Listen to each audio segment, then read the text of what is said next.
Assalamu alaikum. Good evening, everyone. Hope you're all well. Welcome to this event that's been organised by Safina Muslim Cancer Support Network and British Islamic Medical Association on organ donation. And today, inshallah, we'll be sharing information about organ donation from an Islamic, medical, and also a personal perspective as well. Before we start the event, I'm going to invite Dr. Mansoor Ali to do a short opening dua for us, inshallah. Dr. Mansoor? Assalamu alaikum, everyone. Can you hear me? We can. Okay. Can everybody pray salutation on the Prophet sallallahu alaihi wasallam? Allahumma salli ala Muhammadin wa ala ali Muhammad kama sallaita ala Ibrahim wa ala ali Ibrahim innaka Hamidum Majid. Allahumma ameen. Allahumma anta as-salam wa minka as-salam wa ilayka yarji'u as-salam. Hayna rabbana bis-salam wa adkhilna jannata dar as-salam. Tabarakta rabbana wa ta'alita ya zal jalali wal ikram. ربنا ظلمنا أنفسنا وإن لم تغفر لنا وترحمنا لنكونن من الخاسرين. ربنا اغفر لنا ولإخواننا الذين سبقونا بالإيمان ولا تجعل في قلوبنا غلا للذين آمنوا ربنا إنك رؤوف رحيم. وصلى الله تعالى على خير خلقه وصحبه أجمعين برحمتك يا أرحم الراحمين. Thank you so much. My name is Ida Ramzan Asker. I'm one of the trustees with Safina Muslim Cancer Support Network. And before we open the event, I just want to run through some housekeeping. If everyone can please keep on mute. There will be an opportunity for Q&A at the end, but feel free to use the chat box for any questions that you have. We will be monitoring them and we will be asking the panel those questions. I'm sure everybody will be doing this, but please do be mindful of diversity of thought and respect for people, backgrounds and thought process, and also be mindful of inclusivity. So if you do use any words that are not in English, please do translate those into English. Nadia will be sharing in the chat box some words that we commonly use for any colleagues that have joined us who are not Muslim.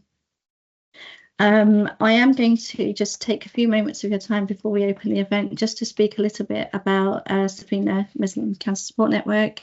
For those that don't know, we are the UK's nationwide first charity which supports Muslims who are impacted by cancer. We provide a befriending support service to people who are affected by cancer, and this is done through our trained volunteers who have got lived experience of cancer. And although our services are primarily directed at Muslims, our services are actually indeed open to anyone, faith, no faith, Muslim, non-Muslim. We would never turn anyone away. In addition to the befriending support service, we also provide a bereavement support service, and we've recently started working on palliative care work as well. We also, through my colleagues Amberine and Safia, are raising the awareness of cancer within the Muslim community and educating the community about the signs and symptoms to bolster their chances and bolster their prospects of success of treatment. And also to get early intervention where they do detect symptoms of cancer. In addition to that, Marotha Safraz is leading on the healthcare side of things. There's lots of health inequalities, and this really does impact Muslims who unfortunately happen to be from lower socioeconomic backgrounds and other demographics that can affect the outcomes that they get when they get diagnosed with cancer. And hopefully through the work that we are doing on Safina, we can improve that going forward. We've also recently set up a board of scholars, which consists of 4 female scholars and I think about 6 male scholars. And we run a Ask the Sheikh and Sheikha service online where you can ask any question which is related to illness. It doesn't have to be anything to do with cancer. We will ask those questions of our scholars and get a response to you, inshallah. And that's the service that we provide free of charge for our community. Turning to the subject this evening, this is a subject that is really close to my heart. 5 years ago, I decided I wanted to go on the organ donation register because a friend of mine, her brother had passed away unexpectedly, and he went on to benefit lots of people. after his passing, and that really inspired me and it humbled me. And I really thought it would be really simple. I would read a few articles and I'd be able to know whether it was permissible in Islam. But the reality is it took me 5 years to do my research. And one of the reasons why we were so keen to put this event together was because we wanted to give you that opportunity to hear directly from our scholars, from the medical people from the medical profession, and also the personal perspective of people who have actually benefited from an organ donation transplant today. You will hear from all of those speakers, inshallah. So we've got a fantastic line of speakers, and I'm really pleased to introduce our first speaker, which is Dr. Omar Aziz. He's a children's intensive care consultant at Bristol Royal Hospital for Children, and he's the national lead for paediatric organ donation. Welcome, Dr. Omar. Jazakallah. Assalamu alaikum to all of the people who've joined. Thank you for the invitation to speak first and foremost. I'm just going to share my screen if I may. I'm hoping you can see my screen. So I'm just going to give a overview regarding what is organ donation and the medical perspective on it.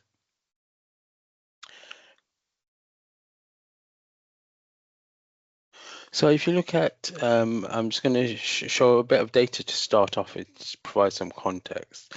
So the first sort of the line there, that's the dotted line, that's the number of transplants that occur every year since 2014. As you can see, that actually the number of people that are waiting for a transplant has progressively increased, and actually this year it's gone above the 8,000 mark for the first time ever. So these are individuals who are waiting for a transplant. Indicating that they've got some sort of end organ failure. The grey bars are the number of transplants that occur every year, and the blue are the number of donors, i.e. individuals who've donated their organs. And given that one person may donate multiple organs, hence the grey bar is greater than the blue bar. But as you can see, there's a progressively increasing number of individuals waiting for a transplant. And so what does that mean? So these individuals may have different types of organ failure. It might be dependent, for example, if they've got kidney failure, may be dependent on dialysis, might have heart failure, lung failure, any other organ that's affected them. Some of these individuals may not actually survive to get to transplant.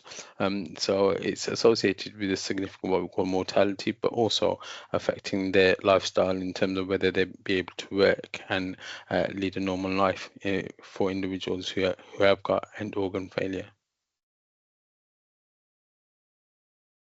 So I've indicated that actually organ donation is needed because there's individuals that are waiting for a transplant.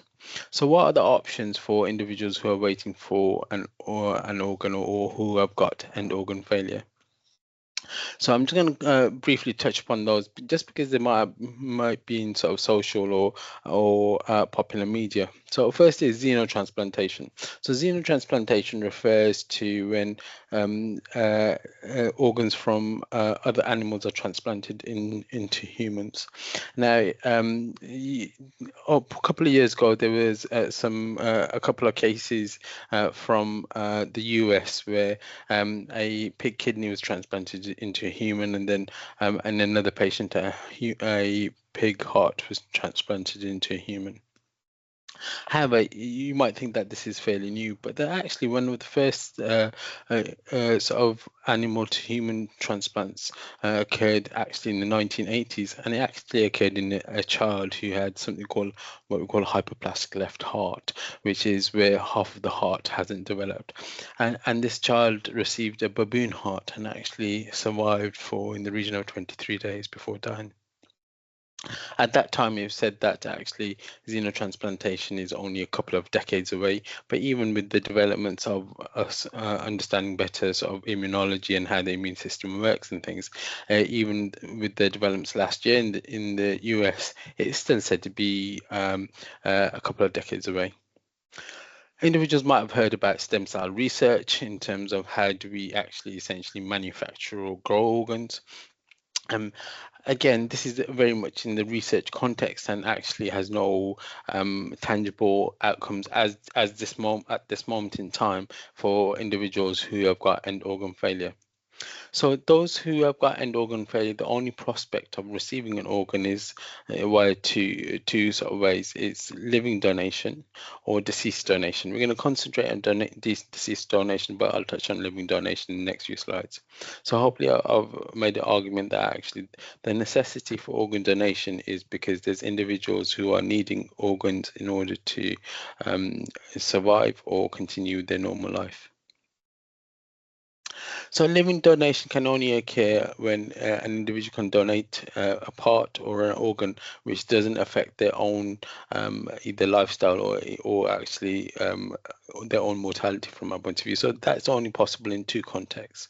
Kidney, because you can donate one kidney and still actually be able to lead a completely normal lifestyle. And the vast majority of living donations are kidney donations, probably in excess of 92% in the UK are living donations are kidney donations.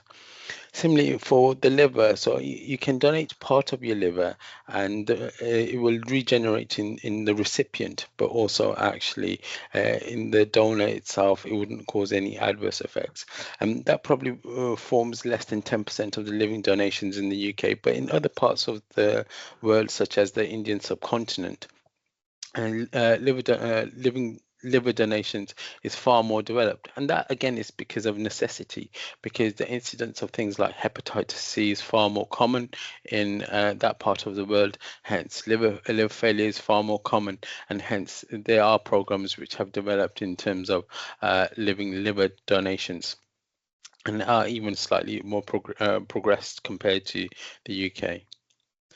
The next part I'm going to talk about is deceased donation. So this is donation after death. Okay, and we're going to concentrate upon this, and this is probably forms the vast majority of the donations in the UK at the moment in time.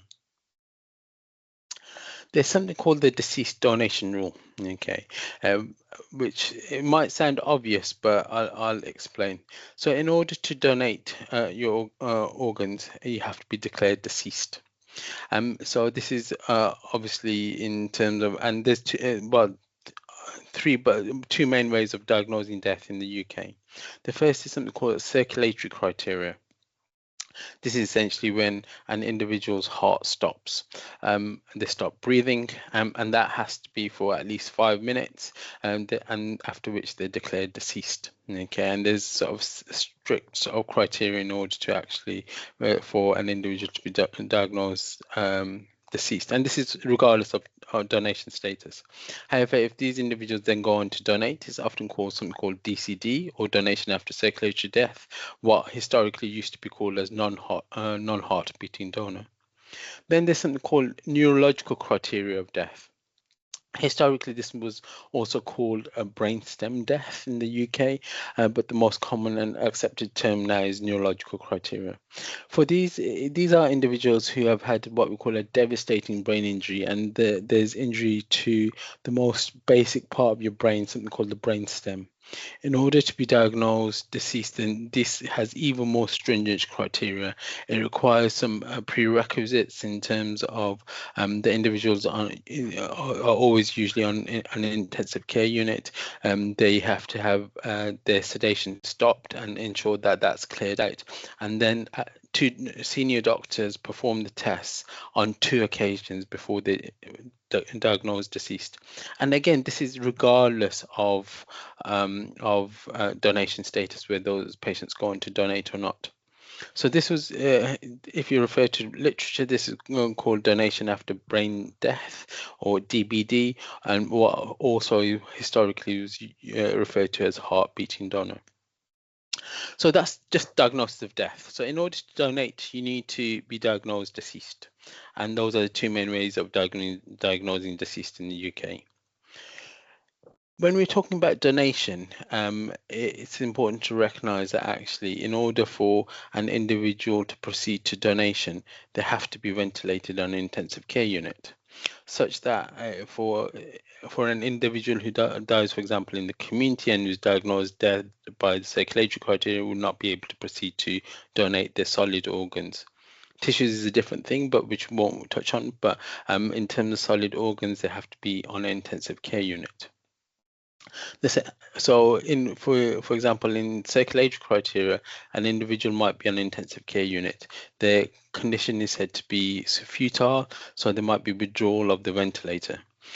Again, and it's really important to recognize, because there's a lot of misconceptions, certainly within some sort of communities, in terms of if an individual proceeds to donation, that the medical fraternity won't try as hard in order to save their life. That's far from it.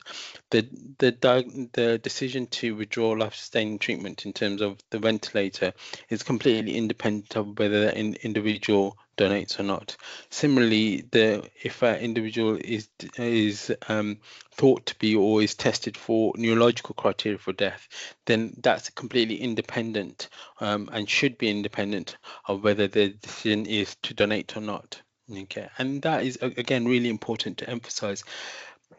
The donation is an option for end-of-life care, so it's not necessary that would influence in terms of whether we withdraw the ventilator or not.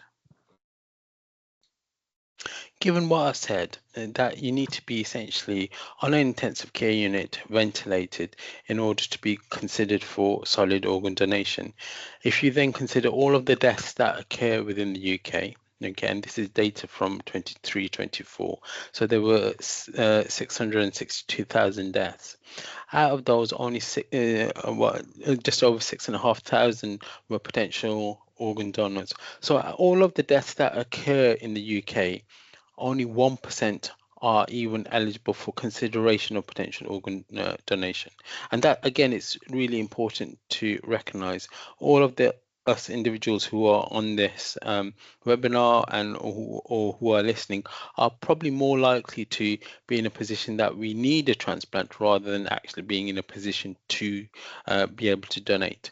So that is a tiny minority of all the deaths that occur. One of the other areas that I wanted to sort of, it's important that we cover again, because there's huge amounts of misconceptions, and unfortunately this is sort of alongside COVID has sort of perpetuated the amount of misconceptions, especially around organ donation.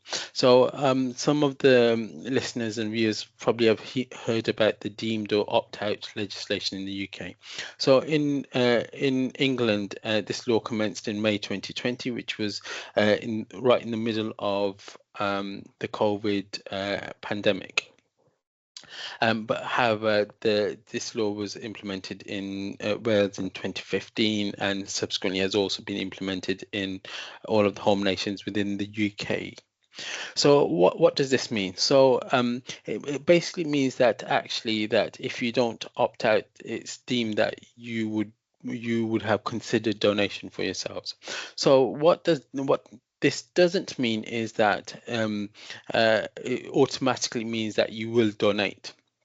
So say, for example, you're in a situation where you're ventilated on an intensive care unit, and it's deemed that either you are dead by neurological criteria, i.e. brainstem dead, or your medical condition is futile such that the decision is to stop or withdraw life-sustaining treatment. It doesn't automatically mean that you would be considered for donation. Family and your next of kin are always approached from that point of view. So again, I actually remember in the middle of the COVID pandemic receiving sort of random messages on various different groups that actually it's important that we opt out because the government will take over your organs and your loved ones won't have any say in this. That's far from the truth, and it's important for us to recognize this. In the UK, the opt-out law is a soft opt-out law, such that it's meant to increase or be a stimulus for discussions amongst communities, amongst families, in terms of where do we stand in terms of organ donation, such that actually you can have that conversation with your loved ones, because they will be consulted if you're in a position to potentially donate. And what does donation mean in the context? So if, for example, you DCD, if there's withdrawal of life-sustaining treatment, i.e. the ventilator stops, then you are then declared deceased after 5 minutes of having no evidence of any heart rate or an absence of breathing. You're then taken to theatre, and then the appropriate organs would be retrieved. Again, it's important to consider context. A lot of us might have seen sort of loved ones who have had postmortems, for example, and one of the concerns is in terms of what that means for the body. One of the important things to recognise is that the surgery is completely taken sensitively, and all dignity is maintained during the organ retrieval process. And the organ retrieval surgeons, who are also the transplant surgeons, in terms of they take huge amounts of pride in terms of making sure that the whole process is very dignified. And again, that's important to recognise when we're discussing this. I know Sheikh Mazdoor is going to speak about the sort of the Islamic perspective, and I would urge people to sort of consider that with great amount of detail. Sheikh Mazdoor probably is the leading sort of expert, Muslim expert within the UK. So I think it's important as a community that we consider this. So just again recognizing that a lot of people from the Muslim community in the UK might associate with sort of certain ethnic minority groups. One of the important things to recognize is that actually as ethnic minority groups, we are far overrepresented on the transplant waiting list, such that and far underrepresented in the sort of donation sort of numbers from that point of view. We are far more likely to opt out from that point of view. We are far more likely to be waiting for a transplant. There's some evidence that potentially might end up waiting slightly longer, and that makes some sense in terms of because of the genetic makeup, and actually the ensuring that the recipient and donor are matching. If there's lower numbers from a certain ethnic group, then it might be that actually certain ethnic groups end up waiting longer on the transplant list. Especially around the time of the donation, when the deemed donation sort of law came out in the UK, there was a huge amount of opt-outs that affected the ethnic minority groups, in terms of the surge in the number of ethnic minority groups who decided to opt out. Again, I think this is was partly fueled by potentially misinformation in terms of what the deemed sort of law entailed from that point of view.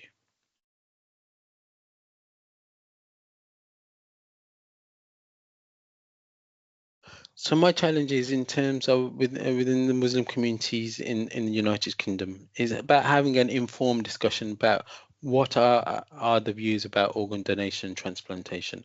I'm here to provide a medical perspective, and Sheikh Manzoor, I'm sure, will provide a detailed discussion around the sort of the Islamic perspective on it.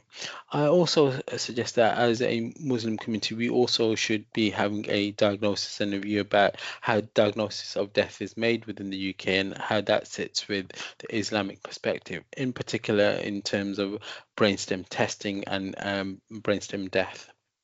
I have a particular view, which having listened to Sheikh Manzoor's talks and various other scholars from that point of view, and clearly by virtue of me giving this talk, I have a very biased view, you might consider.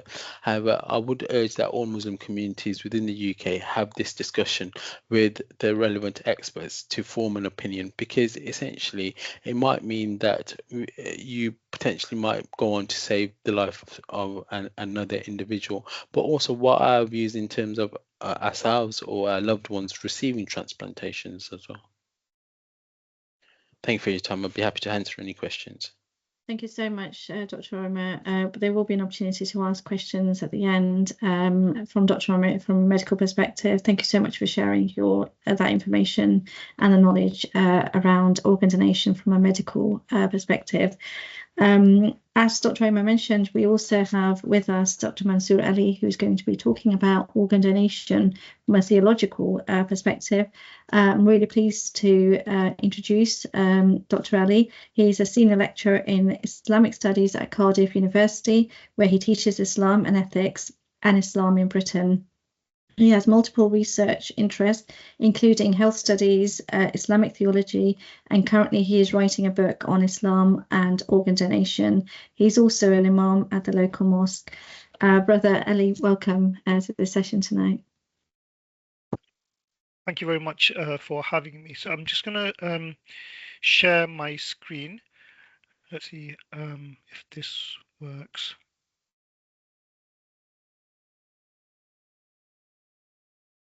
Okay. Yes. Can you see my screen? Not yet. You can't see it? No. Okay. Let me try this again because I've got.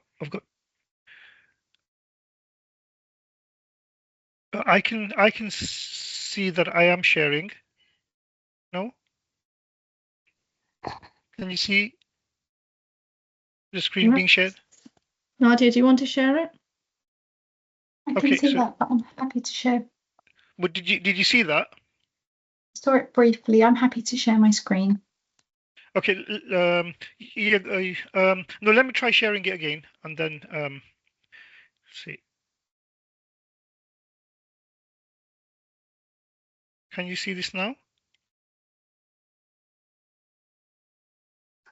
Yes, no? See a title screen, Sheikh Mansour. Yeah.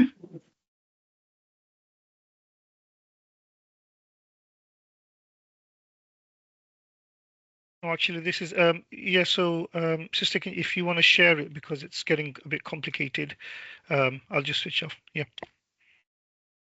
Is that okay?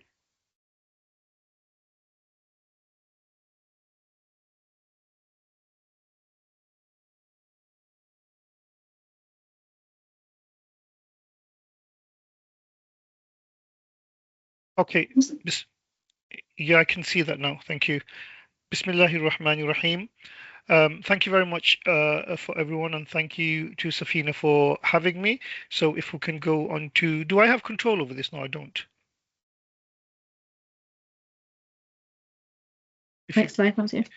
Yeah, so I'll skip this one because Dr. Omar has spoken about this. This is the organ transplantation in the UK law. If you can go to the next one. Yes, so I mean, I've been writing on this topic for a while now. You know, since 2016, I've been writing on, and that basically came as a result of me being an imam. And when the organ transplantation law kicked in Wales, I live in Cardiff, on December 1st of December 2015, a lot of people were asking me all sorts of questions. Am I allowed to donate my organs? I want to donate my organs, but I'm afraid that the recipient might commit a sin, like, for example, watch pornography with my eyes. Would I be sinful? Would I be sinful would I be resurrected organless in the hereafter? So these are all questions that people are asking me. I decided to research this topic only because I didn't know about the topic myself, so that I can inform the community. And I've been working on this ever since. I've published about 10 papers on this. So these are two papers. I think the organizers will share these with you. 7 Faces of a Fatwa, Organ Transplantation and Islam. That's an academic paper. It has kind of most of the arguments for where I basically look at 100 fatwas in Arabic and Urdu and other languages. Fatwa is a religious legal opinion, and I kind of extrapolated from these 100 fatwas about 7. They can be boiled down to 7 positions. So I talk about these 7 positions, and in the paper I argue that all of these 7 positions are Islamic positions. Now, I'm not going to go into the 7 positions today. All of these 7 positions are Islamic positions, even the ones that say that organ transplantation, whether donating an organ or receiving an organ, is forbidden in Islam, is also an Islamic position. So what I advocate is that there is a pluralism in opinions, and whichever opinion a person was to take for themselves based on their own understanding of the issue, their own research, but also talking to their imams, their chaplains, and their families, then that is an Islamic opinion. And that's basically not because of any kind of like a cop out or unable to make a decision for myself. It's just that I've studied all the evidence, and we cannot really say based on the Islamic evidence that this is the Islamic position. We can say that this is an Islamic position. The other paper, which is a more public-facing paper, is Organ Donation and Stem Cell Donation in Islam, part of the British Board of Studies and Imams Guidance papers. This is the same as the Seven Faces paper, but it's made for kind of public consumption rather than academic. Therefore, it doesn't have a lot of the evidence. It's more public facing, so you can also consult that one. So if we can go to the next slide, please. Okay, so the question is organ donation permissible in Islam? So before going on to the topic, there are some preliminary remarks. Number one is that xenotransplantation is permissible.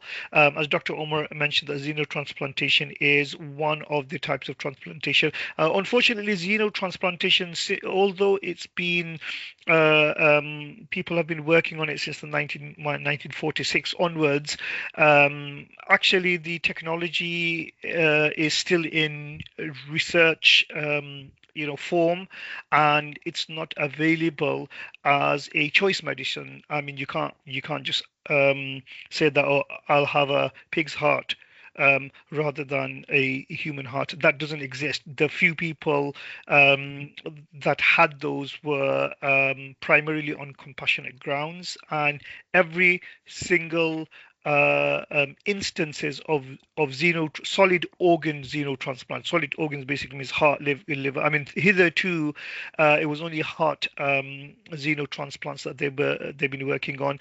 Last year in March, they did the first in America. They did the first kidney transplant of a pig, and that also after 7 weeks it also failed. So as of today, xenotransplant, other than certain valves and tissues, as far as solid organs is concerned, it's not available as a choice for people, and I think it'll be another 50 years before we even contemplate seeing that, because it's not even gone to the trial phase; it's still in the research phase. But if you want to know more about the Islamic ethics on xenotransplantation, then I have an entire lecture on this, a 30 minutes lecture on this that I've posted in the chat. I don't know if people can access the chat. You can have a look at that. Reproductive organs is not permissible.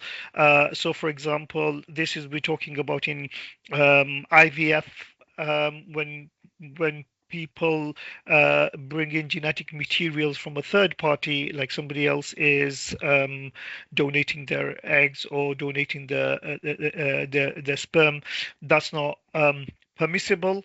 Everything has to be within the married couple. Womb transplant is permissible.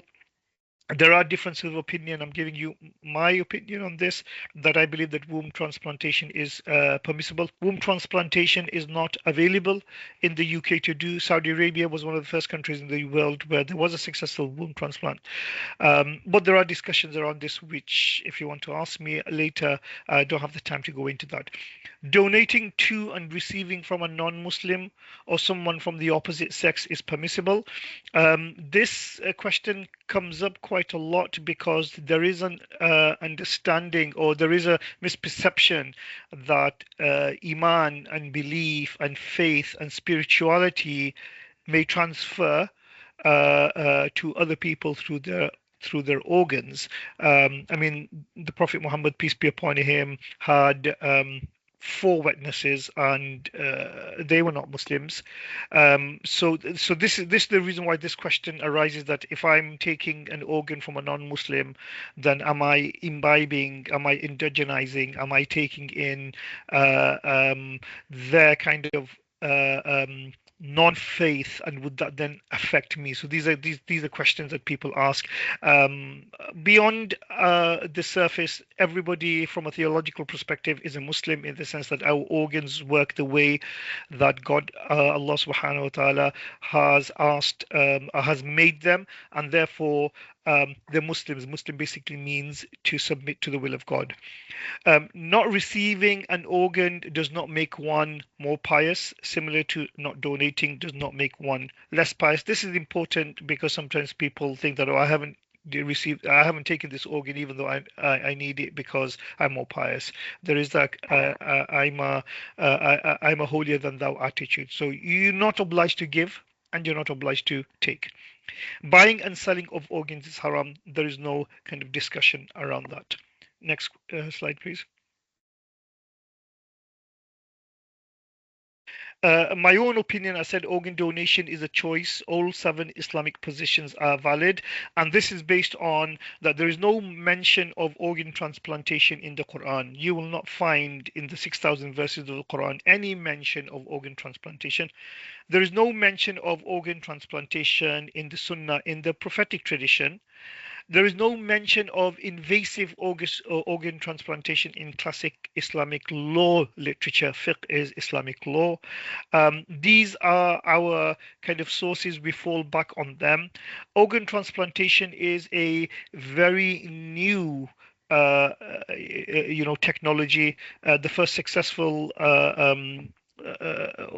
kidney transplant happened in 1945. Christian Bernard did the first successful heart transplantation in 1967, where the person lived for 18 days and died. So it's no surprise that these things are not mentioned in the Quran, in the Sunnah, and in the medieval Islamic literature. But what is mentioned in the Quran, in the Sunnah, in the medieval Islamic literature is certain principles about human dignity and what we can do to the human body and what we can't. And so the scholars take these, and on the basis of these, on their understanding and interpretation of these general principles, they adopt a position of whether organ transplantation is permissible or not. So let me just give you one example. In the Quran, it is mentioned that Allah honored the human being. وَلَقَدْ كَرَّمْنَا بَنِي آدَمَ, that Allah honored the human being. Now, scholars who believe that organ donation, organ transplantation is forbidden, they say that organ transplantation goes against this verse of the Quran, because unnecessarily cutting up into a person, whether they're alive or dead, violates that dignity of the human being. When a person is dead, then the honorable and dignified thing to do is to proceed with the funeral and deposit that person in the earth. That's the honorable and dignified thing to do, and therefore organ transplantation goes against this verse of the Quran, وَلَقَدْ كَرَّمْنَا بَنِي آدَمَ, that we have dignified the son of Adam, or the children of Adam.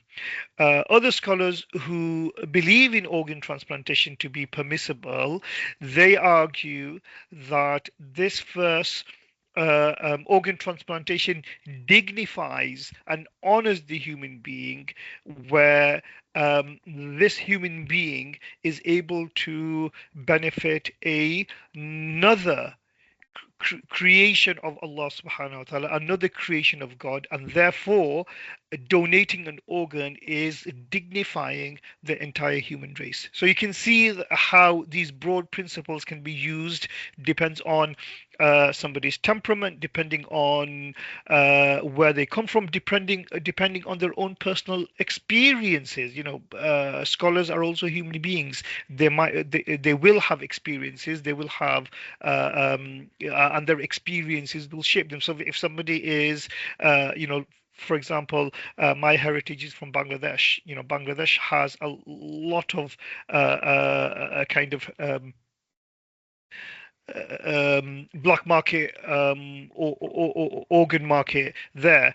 The ulama, the scholars, will see this and they'll automatically say, no, if we basically give a fatwa that is permissible, then this will just legitimize the black market. So you can see that their own experiences will influence the fatwa.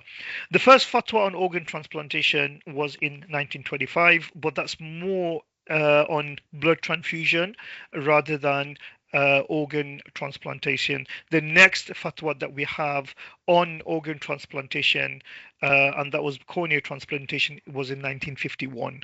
And then 1959, then 1960, and then onwards. Can we move on to the next slide?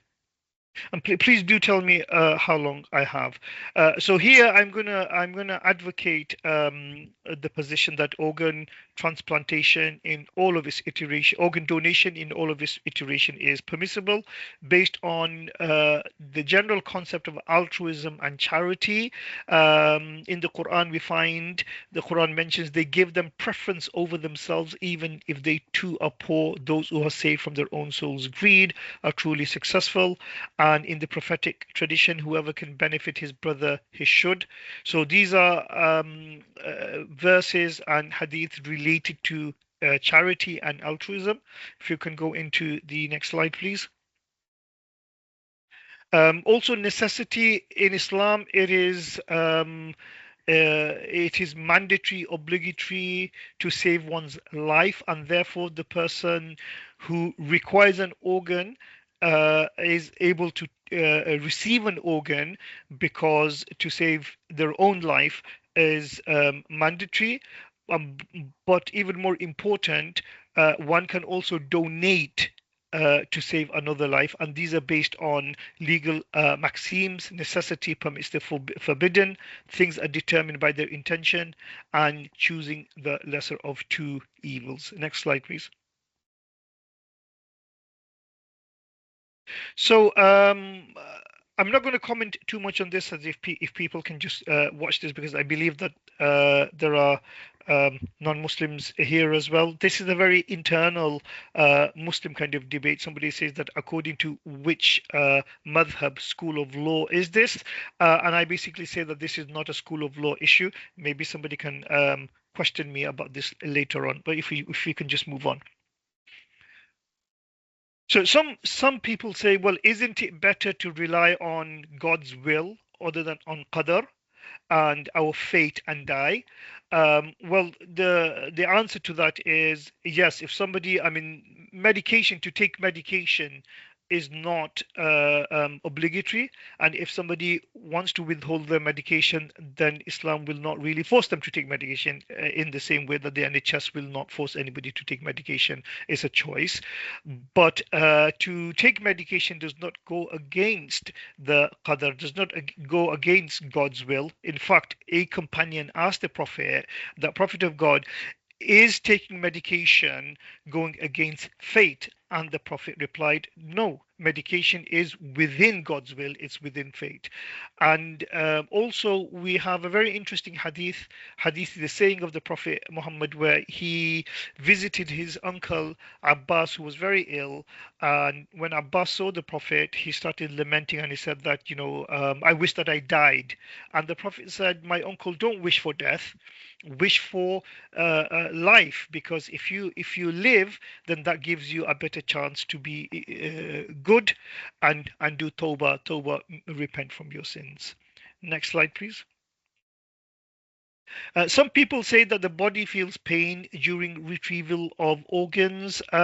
This is what we call popular theology. There is nothing in Islamic theology which actually says that the body feels pain post-mortem, or the soul feels pain post-mortem because of something that is being done to the body. Now we have an entire theology around what happens to the body and what happens to the soul in the grave.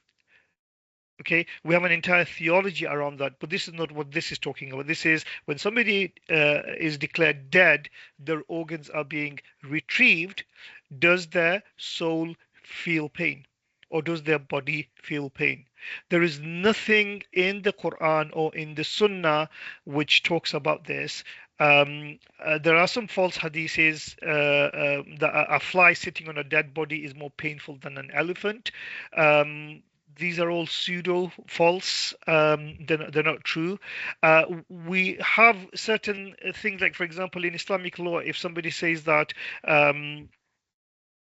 if I hurt you, if I cause you pain, um, I promise to God that if I ever cause you physical pain again, then I will give such and such amount of money in charity. Or if I cause anyone physical pain, then I will give such and such thing in charity. And then they go and hit a dead person, okay, a person who's died. The scholars say that the promise isn't broken, the oath is not broken, because the dead do not feel pain.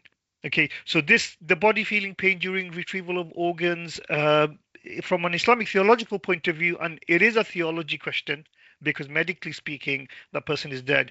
From Islamic theological perspective, this does not happen. Next slide, please.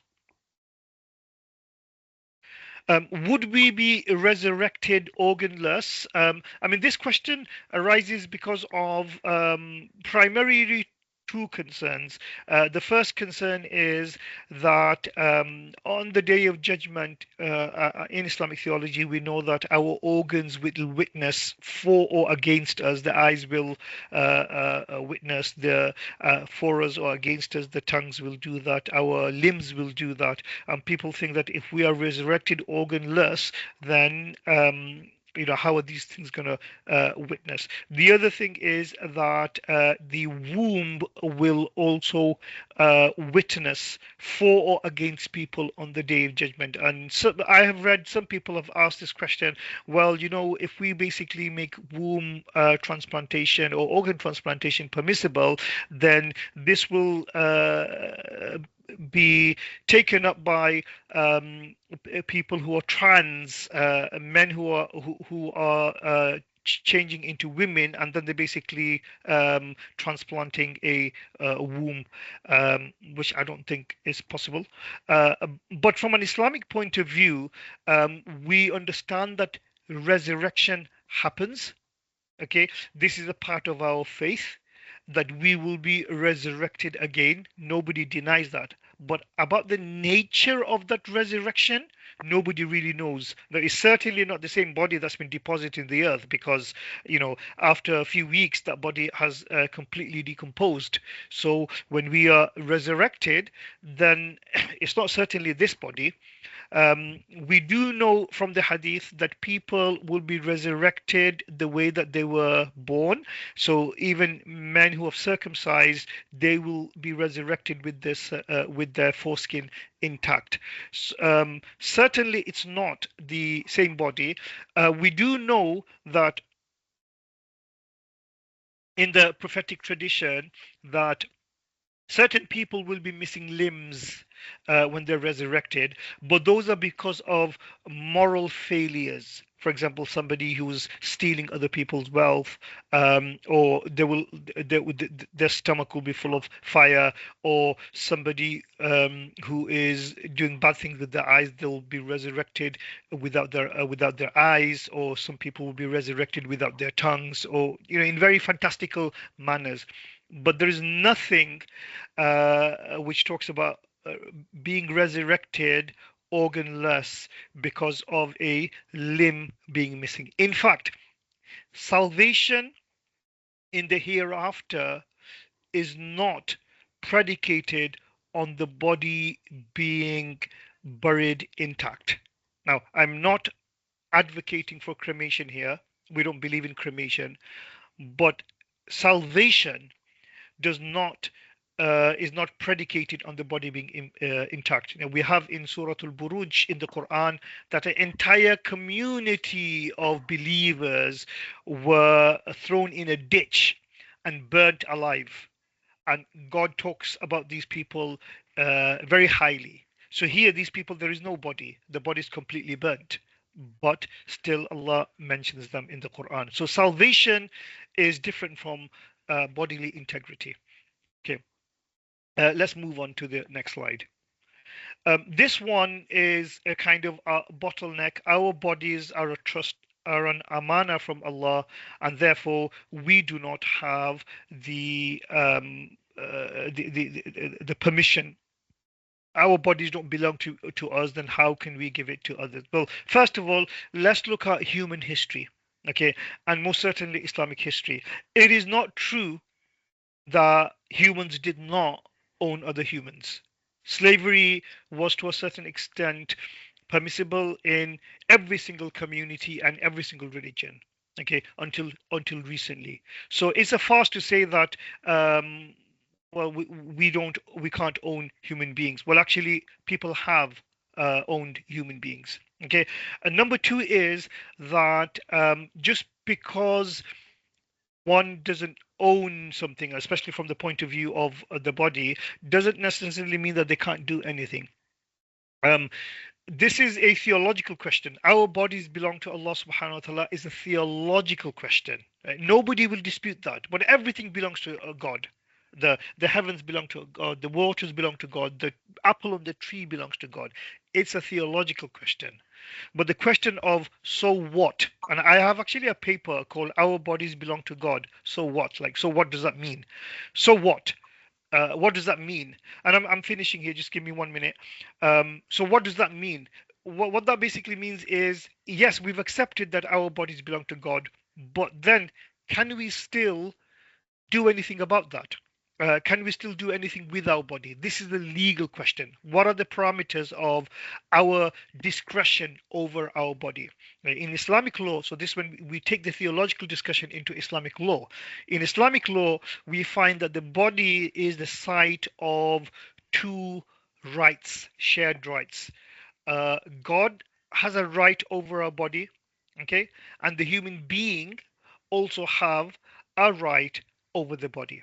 Now, what is God's right over the body? And what is the human person's right over his own body? So God's right over their own body is known as, this is getting a bit technical here, is called Haqqul Isti'bad. Haqqul Isti'bad basically means the right to be worshipped. God's right over the human being is his right to be worshipped.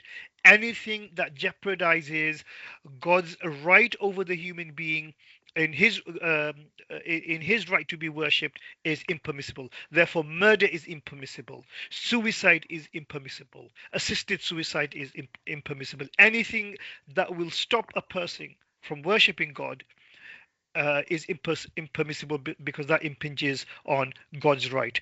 Beyond that, the human being have got the right of what we call haqqul istimta', to enjoy and benefit from their organs. And to enjoy and benefit from their organs also means that they can also give their organs to somebody else, as long as it doesn't impinge on God's rights without any moral culpability. So it's a very nice cliche to say our bodies belong to God and we can't give it to anybody because it doesn't belong to us. But actually, this is not this is a theological question. Nobody disputes that. We need to ask the legal question of so what? How much discretion do we have? And we find in Islamic law that as long as we don't impinge on God's right to be worshipped, then human beings can actually donate their limbs. Can we go to the next slide, please? Mutilation and degradation. There are some people saying, oh, well, this is mutilation. Mutilation always has ill intent and bad intent with it. Mutilation was a strategy of war. In organ transplantation, unless it's done for basically black market organ transplantation, then where you kidnap someone and you take their organs, what we do today in the NHS would not come under mutilation and degradation. Next slide. I think this is it. I'll stop here and take some questions. Sorry, this was a whirlwind, roller coaster ride through all this. Yeah. Not at all. I think you've managed to summarize my 5 years of research in 15 minutes. Alhamdulillah, it's an amazing job you've done. I'm now going to introduce Dr. Ray, who is a general practitioner based in Blackburn. serving in a diverse inner city population with a deep commitment to improving community health outcomes. In 2016, Dr. Ray received a live donor, an event that has profoundly shaped his perspective on resilience, empathy, and patient journey. He's passionate about raising awareness around organ donation. And I don't want to do a spoiler alert for his story, but it's an amazing example of when Allah wants to achieve something or do something, how amazingly He connects souls on earth. Over to you, Dr. Ray. Assalamu alaikum, everyone. Good evening. Jazakallah and thank you to Safina Charity for inviting me to speak. So as Zahida mentioned, I'm a local GP in Blackburn, but tonight I've actually got my patient hat on, so I'm speaking from perspective as a patient rather than a doctor. So I hope people who are watching find this relevant and useful. I'll try to be as quick as I can, but my journey is quite long and I could speak probably for hours about it, so I'll try and be as brief as possible. But I suppose the main purpose behind me sharing my journey is that we get people to think about organ donation seriously, especially in the Muslim community, where we're quite happy to receive donations, but people are probably more reluctant to donate their kidneys, whether it's live or after passing away. So a little bit of the background. As Zaida mentioned, I received a live donor kidney transplant in 2015. The background to that is basically I suffer with a condition called autosomal dominant polycystic kidney disease, which is a inherited kidney condition which slowly destroys the kidneys. Essentially what happens is small cysts or fluid-filled sacs form in the kidney, and they multiply as you get older, and they basically destroy the surrounding kidney tissue. As well as that, they actually cause the kidneys to grow in size because the cysts just multiply and the kidneys actually become quite big over time. And that causes compression and all sorts of problems in the tummy. So for me, I was made aware of this condition from quite a young age because I inherited it from my mother. So I witnessed her sort of slowly suffering with kidney failure, then having to go on dialysis. She waited around 6 years on dialysis, waiting for a kidney transplant. And then eventually, in the middle of the night, we received a call that there's a potential match from a person that had passed away. And subsequently, she went and had the transplant, and it was successful. It lasted about 25 years, and she's now on a second transplant, actually. But this experience made me very aware of the condition. With this particular illness, it's diagnosed, or children are not really screened for it until they're sort of 18, 19, because various reasons for that. But essentially, the illness doesn't really present until your 30s or 40s, and you can live quite a normal, healthy life until then. And some people actually live a lot longer without any symptoms at all.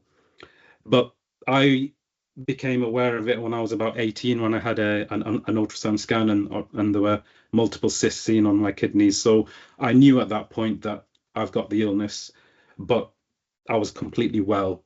And you wouldn't be able to tell. I couldn't tell. I was completely well and healthy.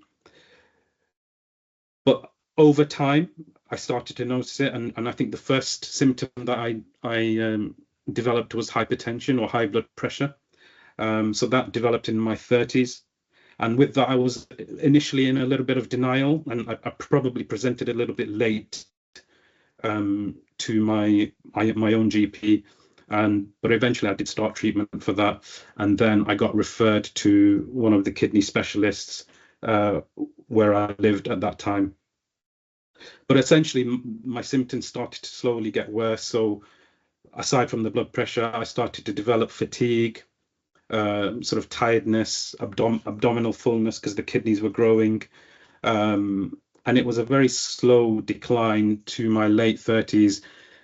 probably more important than that is my kidneys started to fail, my kidney function started to drop, and that also brought with it lots of symptoms. I think the emotional side of that was balancing life and work. As I mentioned, I was a doctor, balancing that with my work life. And then I had a conversation about this with my kidney consultant at the time. So we had a frank discussion of where this is heading. So we had essentially options. So one was I wait till my kidneys completely fail, and then I go on dialysis, which would involve basically attaching myself to a machine 2 to 3 times a week. The machine cleans and filters out your kidney. It takes about 4-5 hours, and then you just carry on doing that until you find a transplant. The other option was a family member donates a kidney to me. Now, the problem with that was my mum couldn't do it because she already had the condition. My father was probably too old, too frail to do that. And so the only other options left were my wife and children. But the issue there was that if this is an inherited condition, there was a good chance one or more of my children would have the illness. So we decided that it was probably better for my wife to preserve her kidney just in case in the future she may want to donate to one of them. So my immediate family was out of the question. So the only other option was extended family, but they were too far away. And we got the impression that there was probably a little bit of resistance from them. So a kidney transplant now seemed to me quite out of reach, but then so there was a bit of a turning point thereafter. So one of my friends, very good friends, came to know about this, and he started to sort of spread the message in my friend circle. And quite soon, 3 friends stepped up and said they wanted to donate their own kidneys to me, which I was really, really surprised about and shocked. And the interesting thing was all 3 people were from different ethnic backgrounds. So one was the same as me, sort of Asian background. One was an Afro-Caribbean background, and one was a white male as well. So all 3 came forward. So I mentioned to them that from my medical knowledge, it's probably going to be more likely that the person of the Asian background will match with me. In any case, what happened thereafter is the family members of my Asian friend objected, and because of that, I told him, look, don't cause any family issues or feuds. It's absolutely fine. So we kind of ruled him out.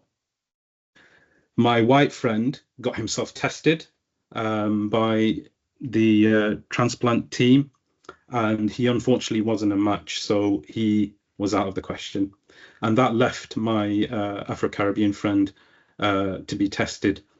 So he went and got tested, and months went by actually, and we didn't hear anything. So I rang my transplant nurse, and I sort of chased it up, saying, what's happening? He'd been tested quite a while ago, and I hadn't heard anything. And it was interesting, the reply she gave me. She said, well, it's probably unlikely that he's going to match you anyway because of his background, his ethnicity, but we'll chase it up for you. And within a week, she had rung me and said, Ismail, guess what? He's a perfect match, an absolute perfect match, which was just an unbelievable shock for me. I think probably what's most interesting about this is that he's got the same name as me as well. So that was very interesting. But yeah, when I rung him and told him that, I mean, he already knew. I had to double check with him that this is something that he wants to do, and that he was fully aware of what he was sort of getting himself into. But yeah, he was completely, on board, and he wanted to go forward with it. So briefly, I don't want to go into too much detail about that, but essentially, the time came for us to have the transplant. And just for the benefit of those people who may be waiting for a transplant or are worried about what a transplant entails, We were both admitted to Manchester Hospital on a Tuesday night. On Wednesday morning, his kidney was removed. Shortly after, the kidney was transplanted into my abdomen. He was discharged on Saturday, and I was discharged the following Monday. So he was literally in hospital from Tuesday to Saturday, and I was in hospital for 5 days. So, you know, it was a completely smooth process. And now 10 years on, he's completely fine. I'm completely fine. And I'm taking immunosuppressant medication, which of course brings with it other risks, such as the risks of infection. There's very small risks of certain types of cancer. And you obviously have to have constant monitoring and be careful about sort of contracting infections and things. But so far, I've been completely fine. And, you know, I thank God every day for that. But I think the main thing for me is, despite taking the regular medication, having the regular checkups, I'm leading an exceptionally normal life, able to work, no fatigue, no tiredness. I'm able to travel, exercise. And this is in stark contrast to what life could have been like on dialysis. So I think my point is that really dialysis, while it can sort of preserve your life, it comes with many complications. So people can get blood clots, they can get infections, they can get sepsis, they can sort of faint and collapse. It's not necessarily the best option for people, and transplant is definitely a better option. So I did want to reinforce that how live donation, which is probably a lot more successful than the cadaveric donations, it can transform and extends life maybe up to 20 years or more, but more importantly, improves the quality of life. So my take-home message to people is this. Number one, organ donation is not really just about saving lives. It's about giving people and their families their lives back, because it's not just me here, it's my wife and my children, all of whom were affected by this journey. So yeah, it improves the quality of life, it increases life expectancy, and it reduces the complications from dialysis. And many of us come from backgrounds where organ donation is rarely discussed, or it's feared. As Dr. Aziz mentioned, when this law came into effect, people just, I mean, I remember myself just WhatsApp messages going around, you know, take yourself off the register, take yourself off the register. The government's going to take control of your body after you die. Lots of sort of untruths being spread in our community. But if we go back to Sheikh Mansour's slide on altruism and charity, I think that's what we need to focus on. Because from an Islamic point of view, donation is actually an act of mercy, and it sort of continues that legacy of compassion that our Prophet Muhammad, peace be upon him, brought. And not just in our faith, but in most faiths, this is, you know, a form of charity. So I encourage people to learn, to talk and consider it. And being a donor, living or after death, can be one of the most powerful gifts that one can give. So just to end, I think one of the most special outcomes of this journey came not in hospital, but at home, where my wife and children turned this whole experience into a beautifully illustrated children's book. It's been anonymized, but it tells my story, which is a story of hope, friendship, the power of organ donation, all through a child's eyes. So it's got sort of illustrations which my children did. And it's partly written by them and my wife. And it's sold out at the moment, but it's going to go for a second print. And I hope maybe Safina Charity could help raise awareness with that at some point when it becomes available again, because I think that has the capacity to touch even more lives. So yeah, to sum up, really, this isn't just my story. It could be someone else's tomorrow. And it just takes one act of kindness to change that story completely. So yeah, once again, thank you everyone. And yeah, Jazakallah khair. Assalamu alaikum. Thank you so much, Dr. Ray, for sharing your story. It's hugely inspiring, and it's hugely inspiring to hear about the actions of your friend and to hear about the impact it can have, not just you as a person, but as well as your family as well. And I have read the children's book, and it's amazing, and I'm really looking forward to it being republished. And we will, inshallah, share that with our community that we serve. But you're absolutely right. Organ donation is in essence, it's a continuation of mercy, an act of charity. Thank you so much for sharing that. I'm going to now open up the floor to any questions. If you have any questions, please do post them on the chat, and we can ask our panel. The first question that's come through is, Islamically, can we give blood, i.e. go to a centre to donate blood? Would this have the same mix of opinion, or is there a clearer consensus? And I'm going to ask that question of Dr. Mansour. Yes, thank you. Yes, pretty much there is no difference of opinion as to whether one can give blood or not. Everybody is now, I mean, when kind of blood transfusion first came about, there were some trepidations, but now pretty much is standard that it's permissible. So we're allowed to do that. What's very beautiful in the Shia Muslim community is that, you know, they have this tradition of self-flagellation, where bloodletting because of passion of Sayyidina Hussein. Their scholars have now said, well, rather than just, you know, beating yourself up and letting your blood, it will be an honor in the name of Hussein to actually go and give blood, donate blood, rather than just letting all of that blood go to waste. So a lot of the Muslim Shia in the Shia community actually do that now as an act of piety. So yes, there is no difference of opinion. Everybody says that it is permissible. Yeah. Thank you so much, and I hope that answers the question on blood donation. I was reading earlier on this evening about events that were done by BIMA, British Islamic Medical Association, which is a partner organisation of Safina, and how they have raised the awareness, and post events people actually start discussing the issue of organ donation within their families and go on to register for the organ donation. I'm just going to invite Sister Sabia to come online and speak to us about some of the stuff that BIMA have been doing on organ donation, please.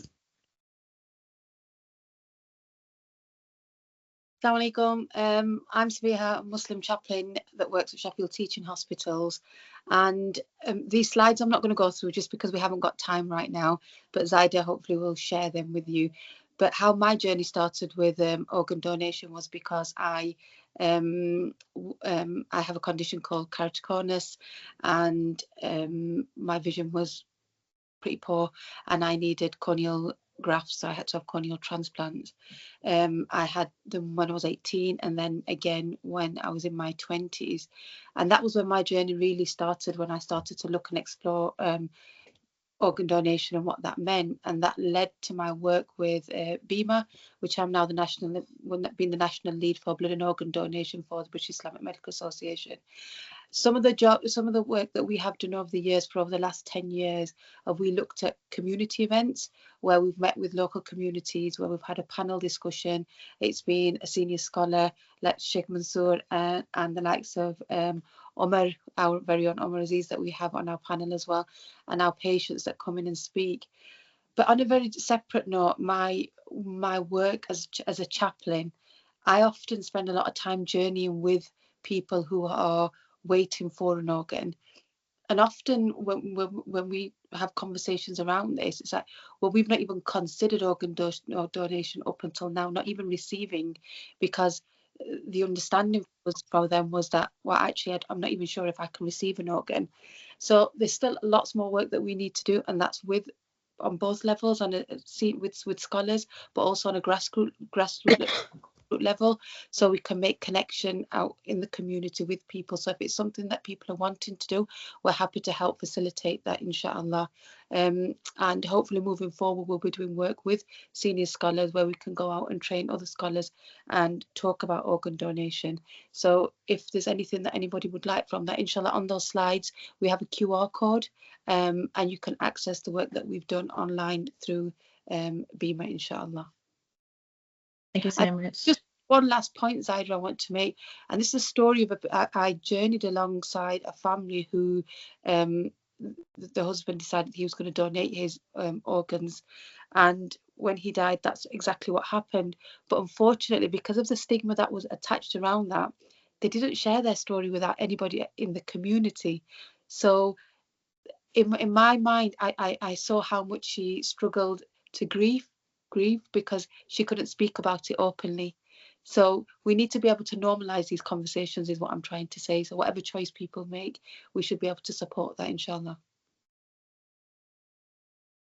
Absolutely, and hopefully this event this evening will generate those conversations within individuals, within communities and families as well. Sister Sarah has asked the question of the name of the book that Dr. Ray mentioned, and the book is called The Life-Changing Kidney. There is another question, and that is, in what state is the body returned after donation? I'm worried that by donating my eyes, my face will not look right. And that's the question to Dr. Mansour, please. So I think that's more of a medical question. If it's basically the what state the body will be returned. I mean, do you mean returned theologically or returned to the community for ghusl? Because I think Dr. Omar can answer that question. I think probably in two parts. One is return to the family, which Dr. Omar can come in on. But the other one, I think the common question that people have is, and I think you may have covered it in your session, but if you just want to reiterate it, is when they are resurrected on the Day of Judgment, what form will their body be in if they have donated their parts of their body? So I'll just reiterate the theological part, and then I'll hand over to Dr. Omar. As far as the theology is concerned, then we know specifically in the hadith of Sahih Muslim that people will be resurrected fully formed in the way that they were born, to the extent that men will also have their foreskins back. So just because a limb is missing later on doesn't mean that you will be resurrected in that way. Yeah. And also, as I mentioned, that we really don't know the nature of resurrection. As far as the resurrection is concerned, it's not going to be this body, because this body would have disintegrated, well before that. And I always kind of make a joke of this, right, in the sense that, first of all, these most likely there will be internal organs other than the eyes. There will be internal organs. I have a gallbladder missing, but who's seeing? Who knows, right? So you really won't know if somebody's internal organs are. And then, do we even need those organs in the? I mean, we know that in Jannah, we're not going to be even needing to use the bathroom. Right. So it's a completely different ball game. The fact that we are talking about resurrection, which defies the laws of physics, means that we can't use the same rules of physics and medicine to the hereafter. Does that make sense? Yeah. Thank you so much, Dr. Ali. And Dr. Omar, if you want to come in. So, as I mentioned in my talk, they're all cares taken in terms of making sure that, as you would have any other surgery, in terms of dignity is maintained. They take a huge amount of pride in making sure the external features, for example, when you have organ retrieval, specifically when you're talking about corneal retrieval, there's prosthesis that's inserted into the place of the eye, such that actually there's no obvious deformity to the face or any external experience of appearance to that from my point of view, and that's important to recognize. Thank you so much. The next question is really interesting. It's one that I had a conversation with my son earlier on, where I told him about the organ donation, me being on the organ donation register, and he said, I'm going to overwrite that when you've gone, and I'm not going to allow that to happen. And that's one of the questions that's been asked is, Islamically, aside from the person themselves, who else is allowed to make the decision to donate or not donate after their death? And I So think I'll ask Dr. Mansour. yeah, so if a person consents before they die, then their opinions matter Islamically. If a person does not consent, then the family members can. There are two fatwas on this. Number one is that all of the family members, and when we say family members, we mean by family members, we mean those people who are immediate beneficiaries of the inheritance. So immediate beneficiaries of the inheritance is somebody's father, somebody's mother, somebody's wife, and children. So the one fatwa says that everybody has to agree. If there is a disagreement, then no. Another fatwa basically says that it is the majority. Yeah. Thank you so much. And that's really it. Yeah. Thank you so much. And I'm conscious of the time and approaching Maghrib Salah. So the last question is going to be, Islamically, does the body feel pain or disturbance if we donate organs? Yeah, so I've addressed that. There is no such thing as the body feeling pain Islamically. We know that people feel pain in their lifetime. We know theologically that there is punishment of the grave, but the interim period where a person has died and their body has not been deposited to the earth, there's a lot of very weak and fabricated hadiths around this, for example, and I write about this in detail in my forthcoming book, that there are fabricated hadiths where people are giving a ghusl, bathing the body. The soul will say, "Oh, people, please be kind to my body because I'm feeling pain." But those are all fabricated. They don't really exist. These are made up. There's nothing that says that the body feel pain. Yeah. Thank you. And I know I said that was the last question, but we've got another question that's come in, which I think is really important that I ask. We are told not to delay burying the body after death. Does organ donation not delay? Actually, I mean, that's more of a question for Dr. Omar, but I will kind of quickly respond that organ donation actually doesn't delay, and the reason why it doesn't. So this is the thing here. What people are thinking here in their mind is post-mortem examination, because in a post-mortem examination it is a coroner who has to find the cause of death, and they might be inundated with work, and therefore the burial can be delayed because the coroner hasn't looked into the body, hasn't examined the body for 2 weeks. They'll put it in a fridge, right? That's primarily the Muslim experience of post-mortem examination. 2 weeks, 3 weeks, 5 days, that's delaying of the burial, definitely. When it comes to organ transplantation or retrieval of organs, you have to understand that we are racing against time. The person has to be dead, but can't be so dead that the organs are hypoxic and deprived of oxygen. So you're actually running against time. So this is, I mean, Dr. Umar can talk about ischemia time. Every single organ, once a person is dead, has a shelf life, right? If you do not extract the heart within 4 hours and transplant it into the recipient, that organ is no use. So in fact, with organ transplantation, the process is much quicker. Now, where there is a holdup is in the paperwork of releasing the body, not the transplant itself. But the experience of people is basically more to do with their experience of post-mortem examination rather than organ transplantation. Dr. Umar, do you want to just kind of come into this? Yeah, I completely agree. Actually, in fact, in order for organ donation to proceed, even if it's coronary cases, you usually get coroner's approval prior to that. And so, actually, if anything, so as Sheikh Mansour said, the organs are retrieved as soon as possible after the diagnosis of death is made. So there's no delay in that. Once the diagnosis of death is made, then the organs are retrieved, and then after which the body is often released immediately from that point of view. So actually, if anything, the process is quick, and as Sheikh Masuri has indicated, the experience is that of coronial postmortems, which can take days or weeks from that point of view. So this is completely different, because if you, as I said, the reason why your only patients on ITU can donate is because that's retrieval teams coming from different parts of the country, and so after when death is diagnosed, the organs are appropriately retrieved, and then the body's then returned to the family in terms of whatever process that occur. So there shouldn't be any delays in terms of the release. Thank you so much, Dr. Omar. I think we have run out of time, unfortunately.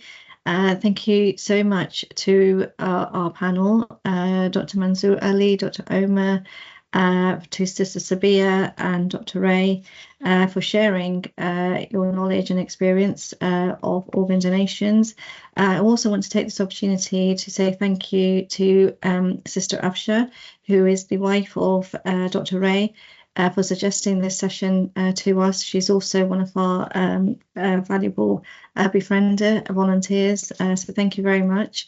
And also to Brother Zaid for our sorting out our IT, and Sister Nadia for dealing with all the logistics, and also for BIMA for partnering up with us on this session and collaborating with us on this session this evening. Thank you so much. We will be sending out a feedback form. Please do complete it and let us have your thoughts and views. We do look at all the comments that we received, and if there's anything that you'd like us to do differently going forward, please do share that information or any suggestions for events. We will take those on board. Thank you so much once again to all our panel members, and for you all for joining this evening. We're hoping that this event today has opened and generated open conversations about such an important topic, inshallah, going forward. On that note, I'm going to pass over to Dr. Mansoor, who will do a closing dua for the session. Can everybody pray salutation on the Prophet sallallahu alaihi wasallam? Allahumma salli ala Muhammad wa ala ali Muhammad kama sallaita ala Ibrahim wa ala ali Ibrahim innaka Hamidum Majid. Allahumma ameen. Allahumma anta as-salam wa minka as-salam wa ilayka yarji'u as-salam. Hayna rabbana bis-salam wa adkhilna jannata dar as-salam. Tabarakta rabbana wa ta'alayta ya zal jalali wal ikram. Allahumma ighfir lana wa liwalidayna wa li ustazina wa li shaykhina wa li mashayikhina wa li ahbabina wa li azwajina wa liman lahun haqqun alayna wa li jami'il mu'minina wal mu'minat wal muslimina wal muslimat الأحياء منهم والأموات إنك سميع قريب مجيب الدعوات. اللهم أرنا الحق حقا وارزقنا اتباعه، وأرنا الباطل باطلا وارزقنا اجتنابه. اللهم لا تدع لنا ذنبا إلا غفرته، ولا هما إلا فرجته، ولا دينا إلا قضيته، ولا مريضا إلا شفيته وعافيته. وصلى الله تعالى على خير خلقه وأصحابه أجمعين برحمتك يا أرحم الراحمين. Thank you.